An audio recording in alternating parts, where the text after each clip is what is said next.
Hello guys, আসসালামু আলাইকুম। Welcome to my channel Anika's creativity. কেমন আছেন সবাই? আশা করি আল্লাহর রহমতে সবাই ভালো আছেন। আজকে আমি এই কাঁচা টক আম দিয়ে রান্না করব বাটা মাছ। চলুন তাহলে রেসিপিটা দেখি।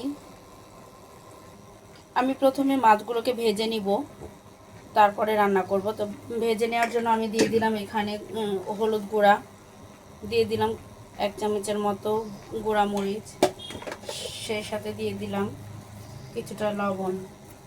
এবার আমি এটাকে সুন্দর করে মাখিয়ে নেব এবং ভাজবো। মাছটা মাখানো হয়ে গেছে। মাছ মাখানোর সময় যদি একটু একটা স্লাইস লেবু দেন, খেতে অনেক বেশি ভালো লাগে। আমি আগে থেকে তেল গরম করে নিয়েছি, এবার দিয়ে দিলাম মাছটা ভাজার জন্য। এই মাছটা রান্নার চেয়ে আমার কাছে মনে হয় যে ভাজা খেতে বেশি ভালো লাগে। মাছ ভাজা হতে হতে আমি আরেক চুলায় বসিয়ে দিচ্ছি ঢেঁড়স ভাজি।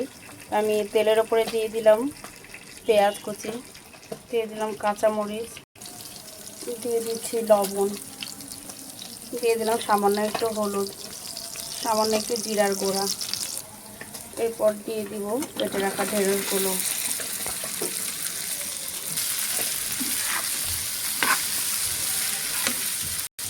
আমার মাছ ভাজা হয়ে গেছে। মাছের তেলের মধ্যে দিয়ে দিলাম আমি পরিমাণ মতো পেঁয়াজ, দিয়ে দিলাম 1 চামচ লবণ।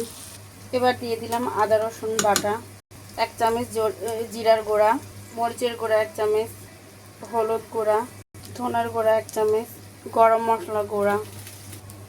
এবার অল্প একটু পানি দিয়ে মশলাটাকে কষিয়ে নেব সুন্দর করে।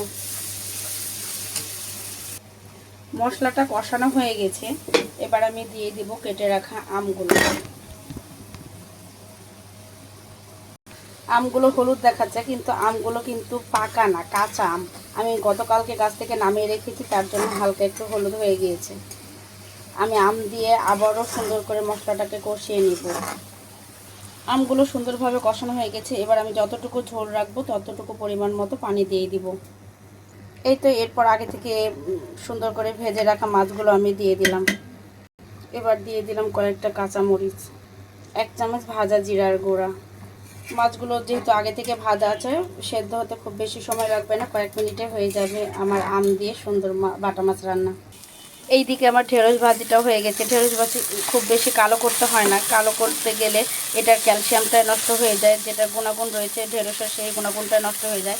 তাই একটু সবুজ থাকা সময়ে নামিয়ে নিতে হয়।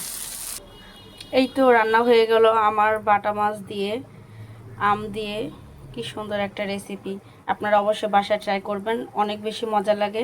সে পর্যন্ত সবাই ভালো থাকবেন। পরবর্তী ভিডিও দেখার জন্য আবারও শুভকামনা রইল। আসসালামু আলাইকুম, আল্লাহ হাফেজ।